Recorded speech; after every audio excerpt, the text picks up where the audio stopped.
दुर्गा सप्तशती का द्वितीय अध्याय, जिसमें माता ने महिषासुर का अंत करके समस्त देवों की रक्षा की है और उनके खोए हुए पदों को वापस उन्हें लौटाया है।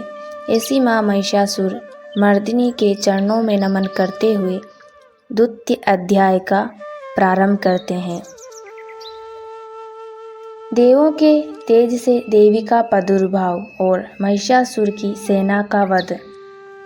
ओम मध्य चरित्र के विष्णु ऋषि महालक्ष्मी देवता उषानिक छंद शाकंभरी शक्ति दुर्गा बीज वायु तत्व और यजुर्वेद स्वरूप हैं।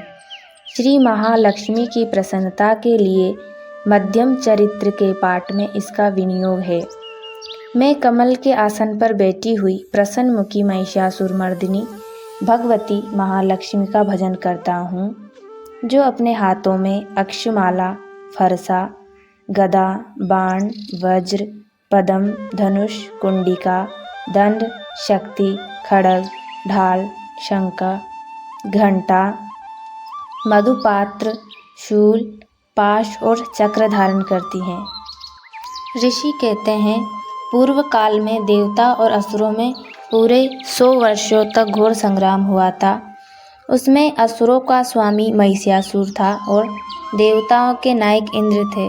उस युद्ध में देवताओं की सेना महाबली असुरों से परास्त हो गई। संपूर्ण देवताओं को जीतकर महिषासुर इंद्र बन बैठा। तब पराजित देवता प्रजापति ब्रह्मा जी को आगे करके उस स्थान पर गए जहाँ भगवान शंकर और विष्णु विराजमान थे। देवताओं ने महिषासुर के पराक्रम तथा अपनी पराजय का वृतांत उन दोनों देवेश्वरों से विस्तार पूर्वक कह सुनाया। वे बोले, भगवान महिषासुर सूर्य, इंद्र, अग्नि, वायु, चंद्रमा, यम, वरुण तथा अन्य देवताओं के भी अधिकार छीनकर स्वयं ही सबका अधिष्ठाता बन बैठा है। उस दुरात्मक महिष ने समस्त देवताओं को स्वर्ग से निकाल दिया है। अब वे मनुष्यों की भांति पृथ्वी पर विचरते हैं। दैत्यों की ये सारी करतूत हमने आप लोगों से कह सुनाई है। अब हम आपकी ही शरण में आए हैं, उसके वध का कोई उपाय सोचिए। इस प्रकार देवताओं के वचन सुनकर भगवान विष्णु और शिव ने दैत्यों पर बड़ा क्रोध किया। उनकी भौहें तन गई और मुंह टेढ़ा हो गया। तब अत्यंत कोप में भरे हुए चक्रपाणि श्री विष्णु के मुख से एक महान तेज प्रकट हुआ। इसी प्रकार ब्रह्मा, शंकर तथा इंद्र आदि अन्य देवताओं के शरीर से भी बड़ा भारी तेज निकला। वह सब मिलकर एक हो गया। महान तेज का वह पुंज जाज्वल्यमान पर्वत सा जान पड़ा। देवताओं ने देखा, वहाँ उसकी ज्वालाएं संपूर्ण दिशाओं में व्यक्त हो रही थी। संपूर्ण देवताओं के शरीर से प्रकट हुए उस तेज की कहीं तुलना नहीं थी। एकत्रित होने पर वह एक नारी के रूप में परिणत हो गया और अपने प्रकाश से तीनों लोगों में व्यक्त जान पड़ा। भगवान शंकर का जो तेज था, उससे उस देवी का मुख प्रकट हुआ। यमराज के तेज से उसके सिर में बाल निकल आए। श्री भगवान विष्णु के तेज से उसकी भुजाएं उत्पन्न हुई। चंद्रमा के तेज से दोनों स्तनों का और इंद्र के तेज से मध्य भाग कटि प्रदेश का प्रादुर्भाव हुआ। वरुण के तेज से जांघ और पिंडलिनी तथा पृथ्वी के तेज से नितंब भाग प्रकट हुआ। ब्रह्मा के तेज से दोनों चरण और सूर्य के तेज से उसकी अंगुलियां हुई। वासुओं के तेज से हाथों की उंगलियां और कुबेर के तेज से नासिका प्रकट हुई। उस देवी के दांत प्रजापति के तेज से और 3 नेत्र अग्नि के तेज से प्रकट हुए थे। उसकी भौहें संध्या के और कान वायु के तेज से उत्पन्न हुए थे। इसी प्रकार अन्य देवताओं के तेज से भी उस कल्याणमयी देवी का आविर्भाव हुआ। तदंतर समस्त देवताओं के तेज पुंज से प्रकट हुई देवी को देखकर महिषासुर के सताए हुए देवता बहुत प्रसन्न हुए। पिनाकधारी भगवान शंकर ने अपने शूल से एक शूल निकालकर उन्हें दिया। फिर भगवान विष्णु ने भी अपने चक्र से चक्र उत्पन्न करके भगवती को अर्पण किया। वरुण ने शंख भेंट किया, अग्नि ने उन्हें शक्ति दी और वायु ने धनुष तथा बाणों से भरे हुए 2 तरकस प्रदान किए। सहस्त्र नेत्रों वाले देवराज इंद्र ने अपने वज्र से वज्र उत्पन्न करके दिया और ऐरावत हाथी से उतारकर 1 घंटा भी प्रदान किया। यमराज ने कालदंड से दंड, वरुण ने पास, प्रजापति ने स्फटिकाक्ष की माला तथा ब्रह्मा जी ने कमंडलू भेंट किया। सूर्य ने देवी के समस्त रोपकोपों में अपनी किरणों का तेज भर दिया। काल ने उन्हें चमकती हुई ढाल और तलवार दी। क्षीर समुद्र ने उज्ज्वल हार तथा कभी जीर्ण न होने वाले 2 दिव्य वस्त्र भेंट किए। साथ ही उन्होंने दिव्य चूड़ामणि, 2 कुंडल, कड़े, उज्ज्वल अर्धचंद्र, सब बाहुओं के लिए केयूर, दोनों चरणों के लिए निर्मल निपुर, गले की सुंदर हंसली और सब अंगुलियों में पहनने के लिए रत्नों की बनी हुई अंगूठियां भी दी। विश्वकर्मा ने उन्हें अत्यंत निर्मल फरसा भेंट किया। साथ ही अनेक प्रकार के अस्त्र और अभेद्य कवच दिए। इसके सिवा मस्तक और वक्षस्थल पर धारण करने के लिए कभी ना कुमलाने वाली कमलों की माला दी। जलादि ने उन्हें सुंदर कमल का फूल भेंट किया। हिमालय ने सवारी के लिए सिंह तथा भांति भांति के रत्न समर्पित किए। धनाध्यक्ष कुबेर ने मधु से भरा पान पात्र तथा संपूर्ण नागों के राजा शेष ने, जो इस पृथ्वी को धारण करते हैं, उन्हें बहुमूल्य मणियों से विभूषित नागहार भेंट दिया। इसी प्रकार अन्य देवताओं ने भी अस्त्र शस्त्र देकर देवी का सम्मान किया। तत्पश्चात उन्होंने बारंबार अट्टहासपूर्वक उच्च स्वर से गर्जना की। उनके भयंकर नाद से संपूर्ण आकाश गूंज उठा। देवी का यह अत्यंत उच्च स्वर से किया हुआ सिंहनाद कहीं समा न सका।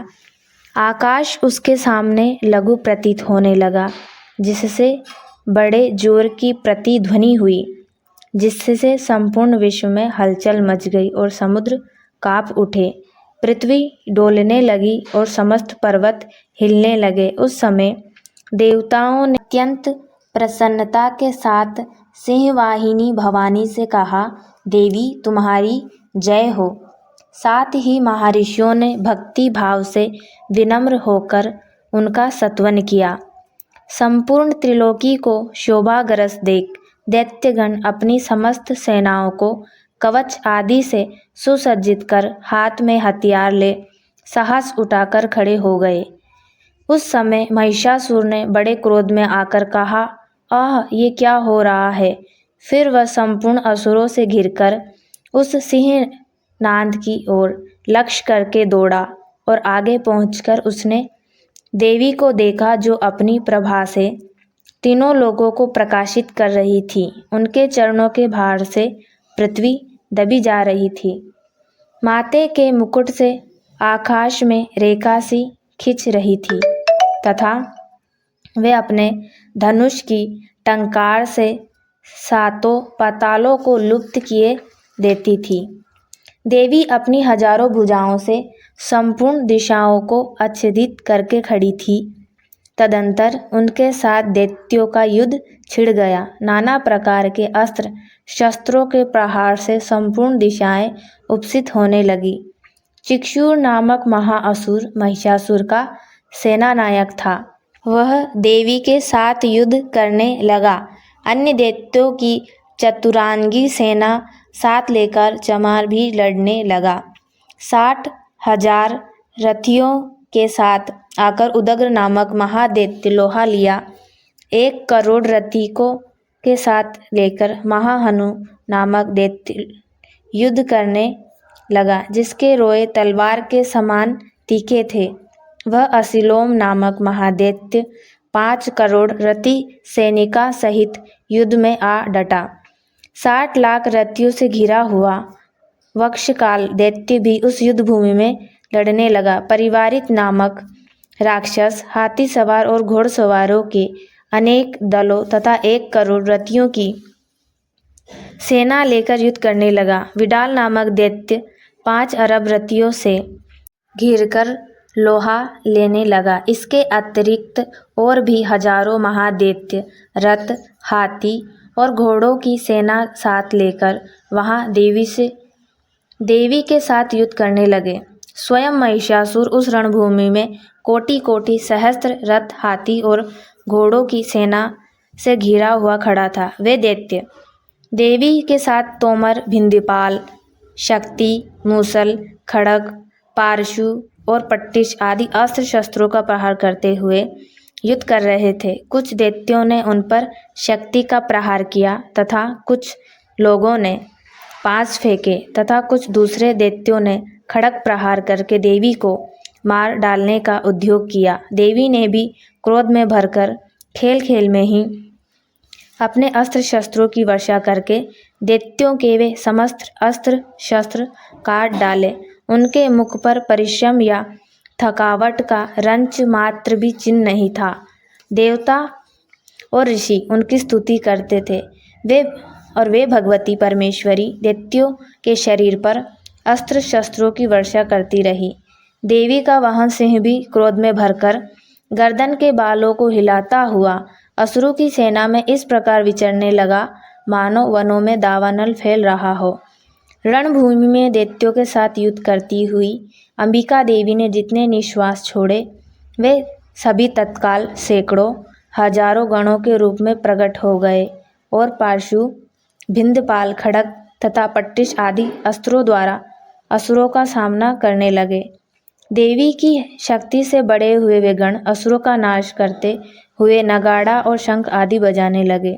उस संग्राम महोत्सव में कितने ही गण मृदंग बजा रहे थे।